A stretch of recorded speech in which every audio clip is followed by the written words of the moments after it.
우리 김동선 집사님 소천하시면서 제가 이번에 그 날짜나 여러 가지를 보니까 참 하나님의 은혜인 것 같아요.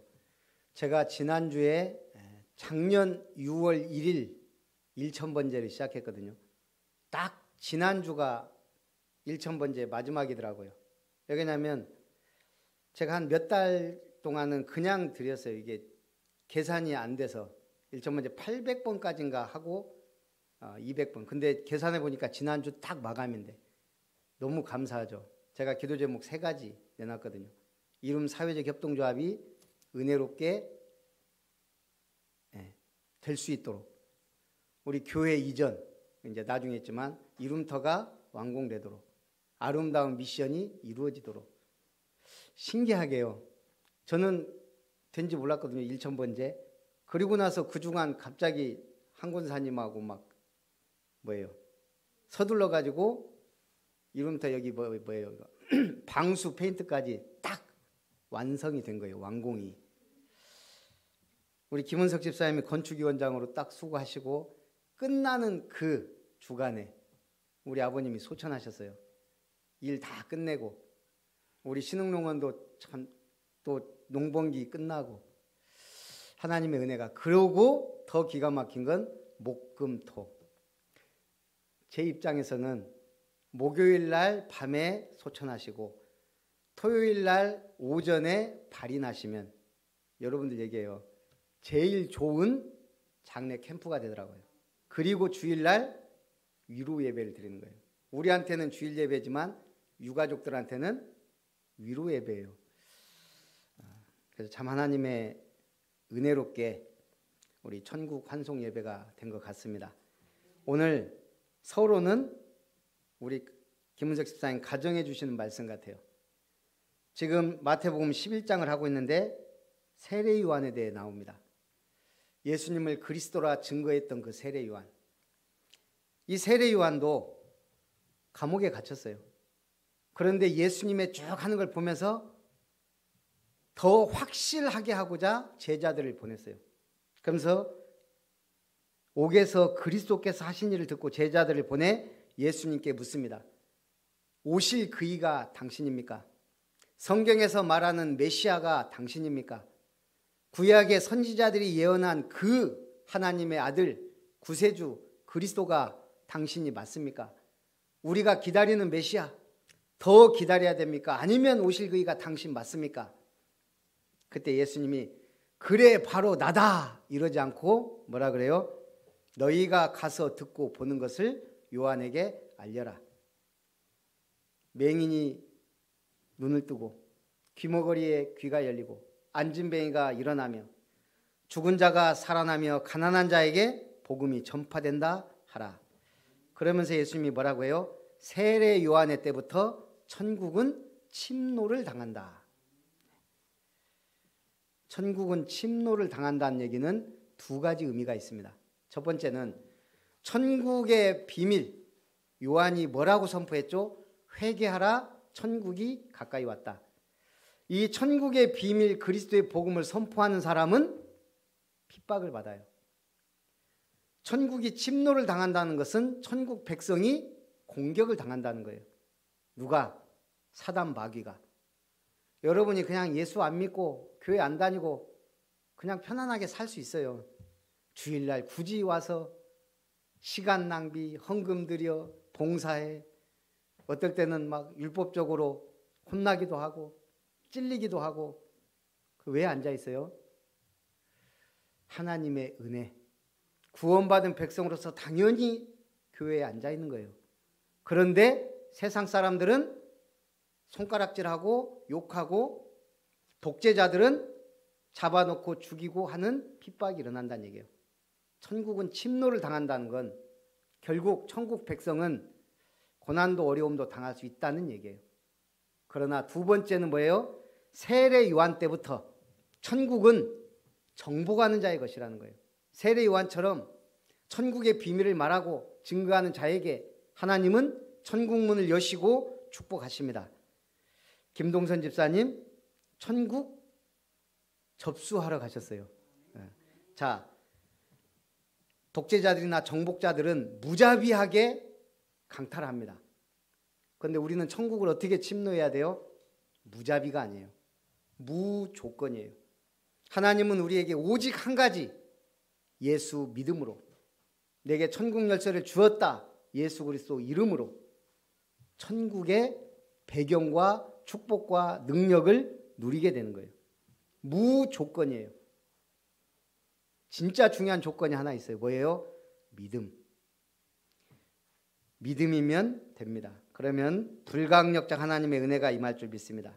인간의 정의나 정의나 공의나 노력이나 이치나 윤리, 도덕 같은 우리 인간의 잣대로 천국을 갈 수 있는 게 아니에요. 오직 하나님의 은혜, 그리스도의 복음, 믿음 안에서 가능합니다.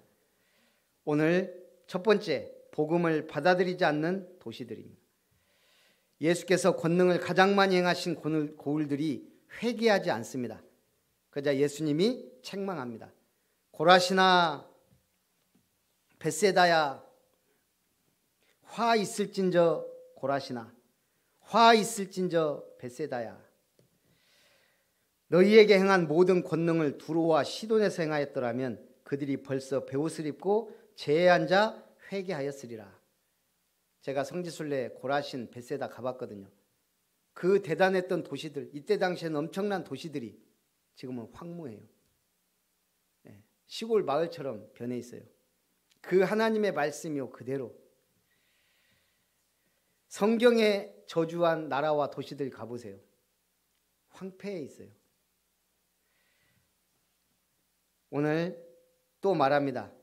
심판날에 두로와 시돈이 너희보다 견디기 쉬우리라. 그러면서 또 가버나움에 대해 얘기합니다. 가버나움은 돈이 많고 부자가 많고 지식이 많으니까 교만합니다. 가버나움아 네가 하늘에까지 높아지겠느냐? 음부에까지 낮아지리라. 내가 행한 모든 권능을 소돔에서 행하였더라면 그 성이 오늘까지 있었으리라. 소돔이 어떤 성입니까? 완전히 타락한, 하나님이 멸망한 도시의 대명사예요. 그런데 가버나움이 교만해서 하나님을 믿지 않고 받아들이지 않고 오히려 소돔 땅이 너보다 견디기 쉬울 것이다.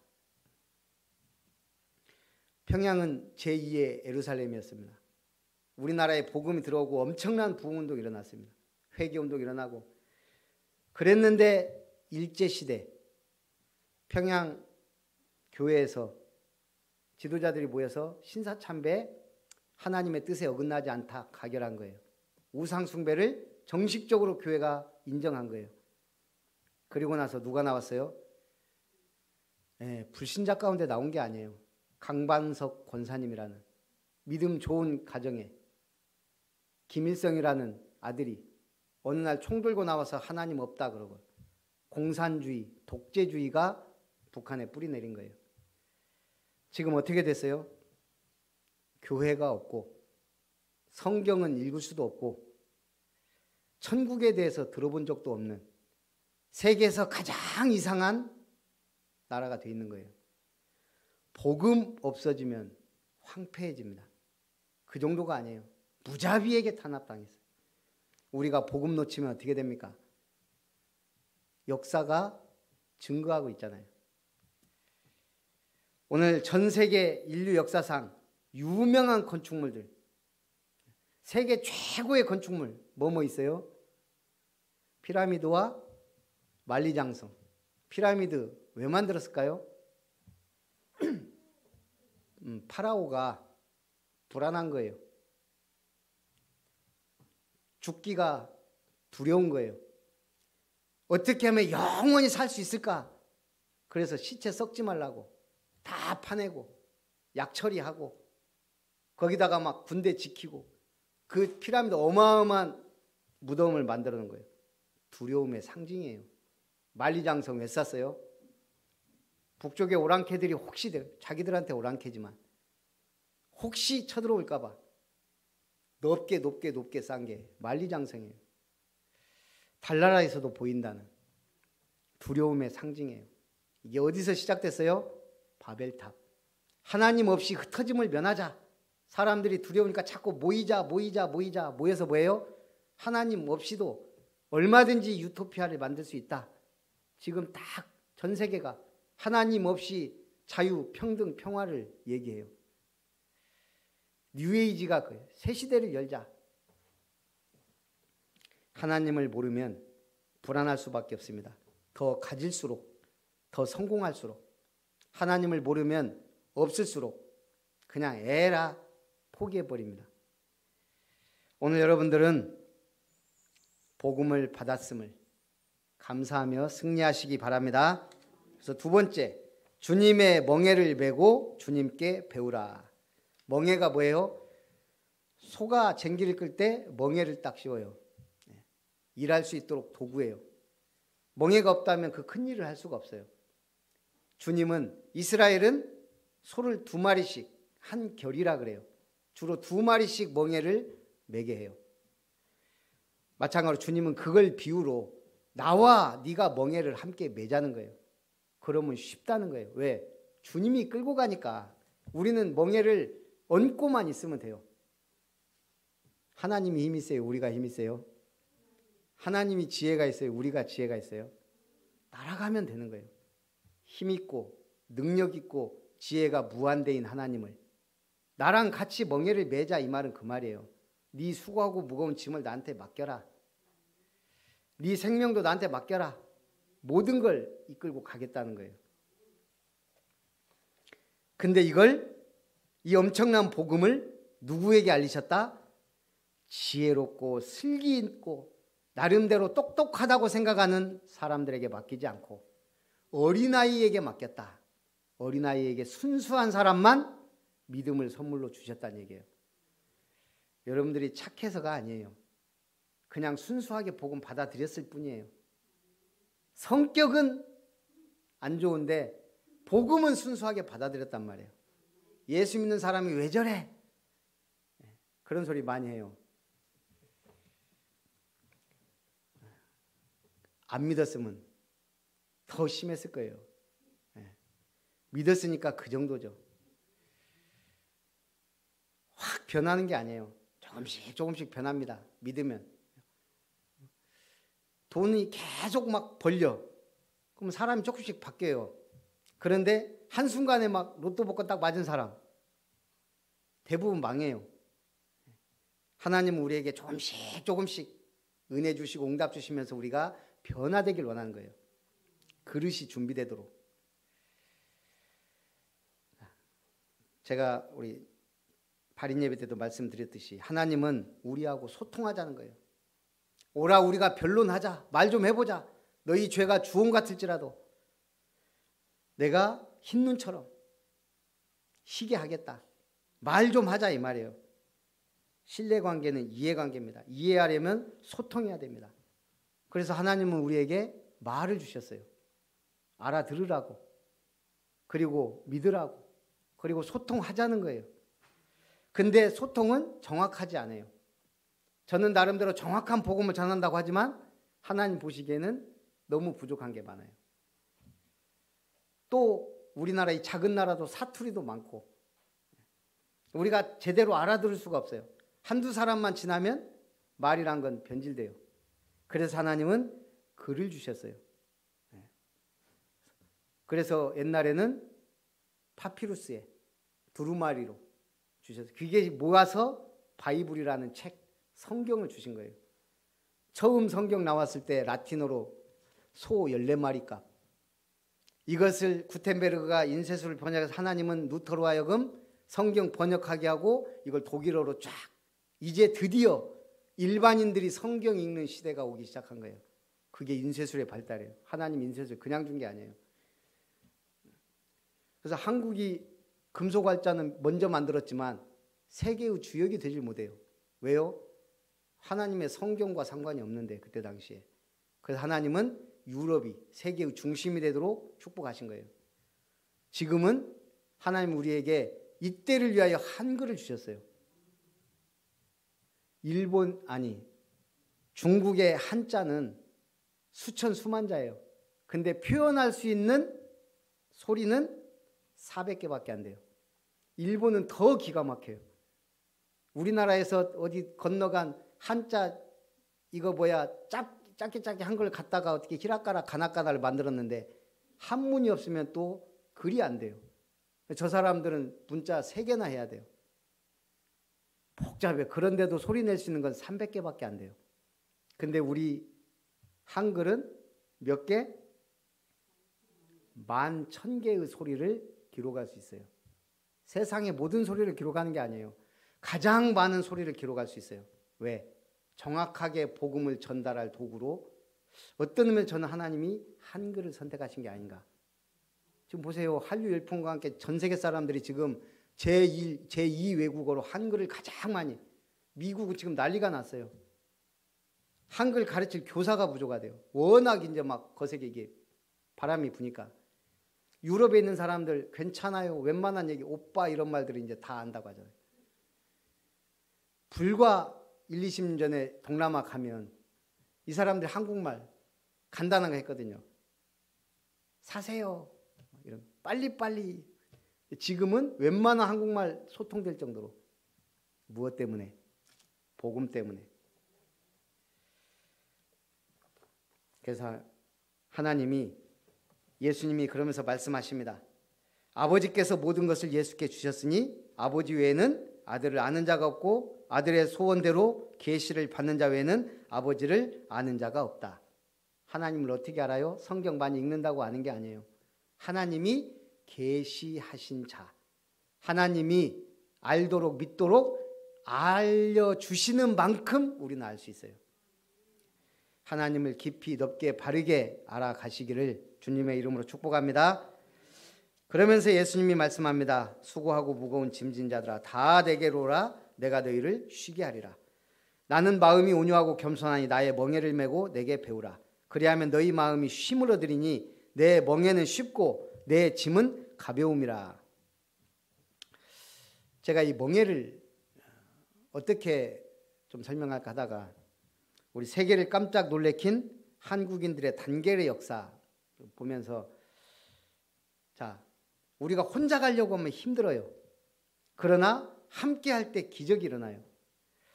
우리 한국인들은 전 세계에서 볼 때 너무 독특하고 특이하면서 전 세계를 놀랍게 한 단결의 역사를 가진 민족이에요. 몇 개를 살펴보면, 첫째는 수많은 외침을 받았다는 거예요. 뭐 어떤 역사는 우리나라가 900번의 외침을 받았다네요. 900번이면 이건 뭐 말할 수가 없는 거예요. 공식적으로는 몇백 번이더라고요. 병자호란, 임진왜란, 정유재란. 근데 특이하게 위대한 지도자가 있었지만 주로 군인들은 힘이 없었어요. 누가? 의병이라는 이름으로 천대받던 평민들이 일어나는 거예요. 심지어 머리 깎은 중들도 일어났는데, 한국 참 특이한 거예요. 거기다가 3.1 일제시대 대한 독립만세를 평화적으로 외친, 이것이 박근혜 국정농단 때도 전 세계 유례없는 평화민주 시위로 대통령을 하야시킨, 미국과 우리나라 외에는 거의 유일하다는 이런 역사가 없대요. 세계. 전국토 산림 녹화운동, 우리 옛날에 주말마다 나와서 나무 심기 하고 식목일에는 온 국민이 나와서 나무 심기 했어요. 6.25 전쟁 끝나고 우리나라 산들이 나무가 없어서 민둥산들이었어요.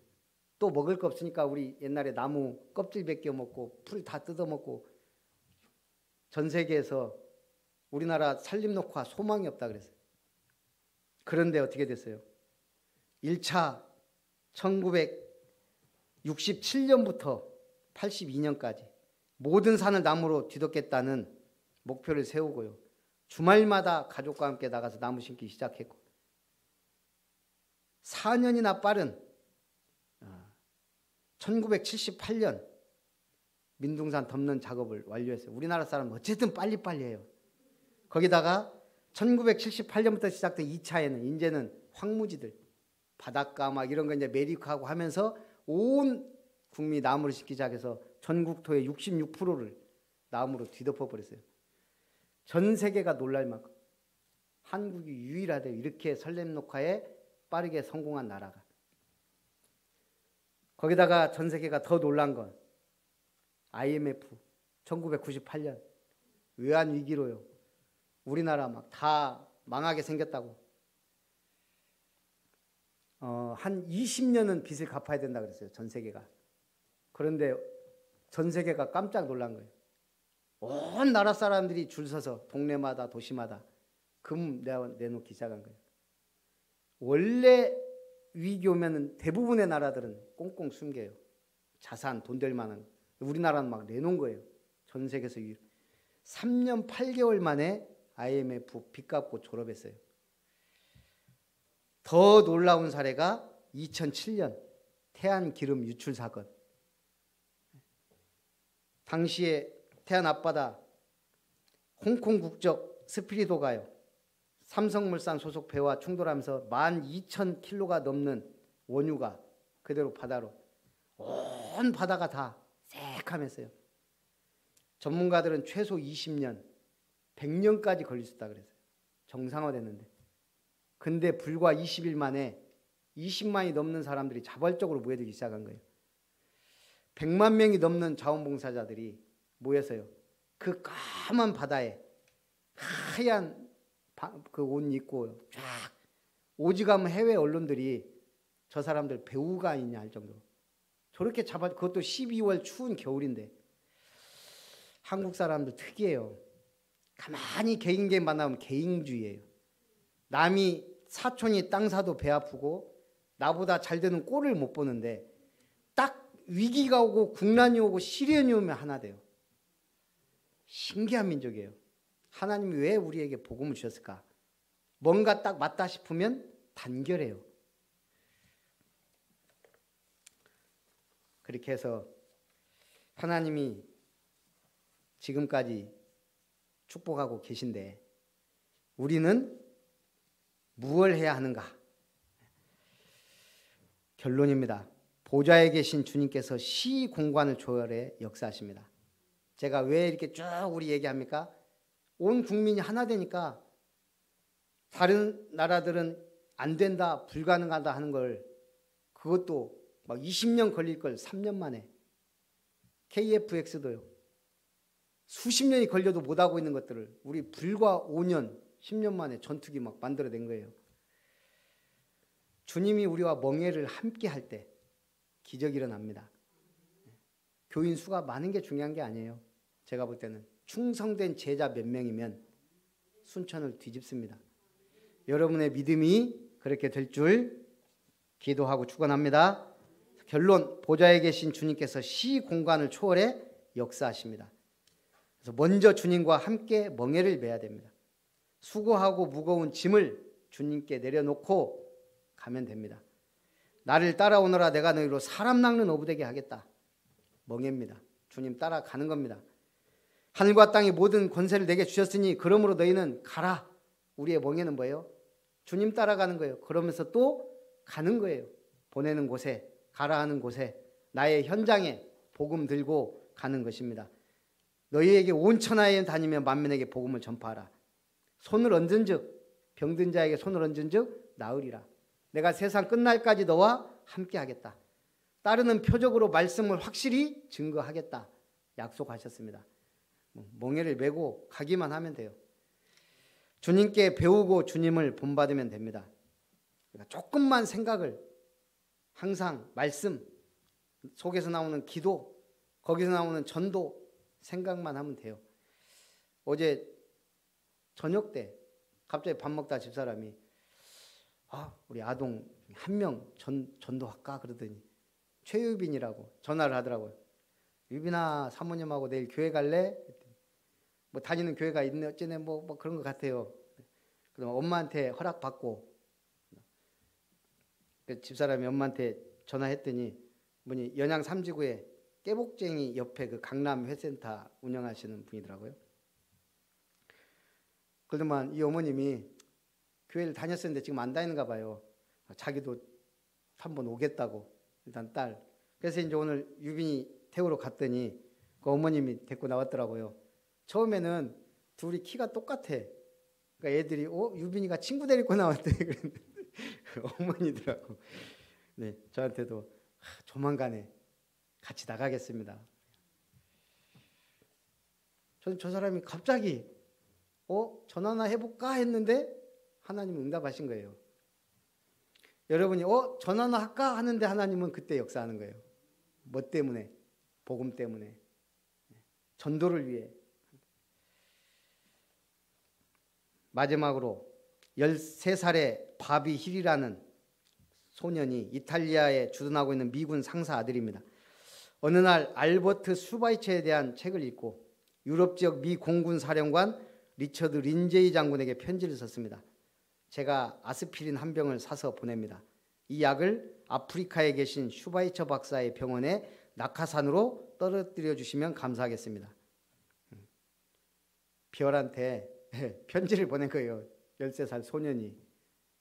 슈바이처 박사 얘기를 듣고 저기 아스피린이라도 내가 할 수 있는 거 보내야 되겠다. 한 병. 그걸 자기가 아버지가 군인이니까 공군 한마디로 말하면 참모 총장한테 보낸 거예요. 편지를. 낙하산으로 떨어뜨려 주라고. 이 린제이 장군이 이걸 방송국에 보낸 거예요.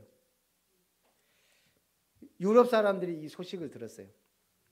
40만 브로치가 모여서 약품을 사서 이걸 이 아이까지 동승해서 비행기로 갔다가 준 거예요. 슈바이처 박사는 어린아이가 이런 큰일을 할 수 있으라고 생각할 수도 없었다라고 말했습니다. 우리 한 사람이 작은 헌신이 모이면 기적이 일어납니다. 오늘 그 응답의 주역들 되시기를 주님의 이름으로 축복합니다. 오직 주님의 멍에를 메고 주님께 배우라 말씀하신 주여, 세례 요한 때부터 천국은 침노를 당한다 하신 주님, 우리가 천국문을 열고 이 엄청난 축복을 누릴 수 있도록 하늘문을 여시고 축복하여 주옵소서. 주님과 함께 멍에를 메고 주님 나라 위하여 싸우는 복된 증인들 되게 하옵소서. 주 예수님의 이름으로 기도하옵나이다. 아멘. 받으신 말씀과 은혜를 생각하면서 찬송 486장입니다.